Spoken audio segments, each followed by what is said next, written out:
In front of me is Honor 400, and today I would like to show you how you can change font style.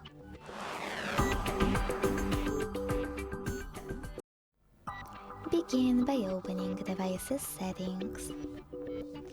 Then scroll down a tiny bit and tap on Display and Brightness over here. Now you need to select Fonts and tap on Latest or Free over here. Then tap on a perfect one for you. Hit Download to get it on your device and apply to set it up. When you finished, just go back. As you can see, after that, style of my font has changed.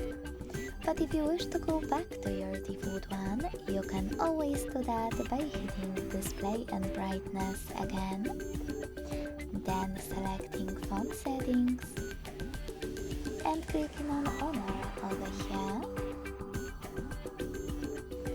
or by going back, tapping on Fonts, selecting Me and choosing Default, then hitting Apply.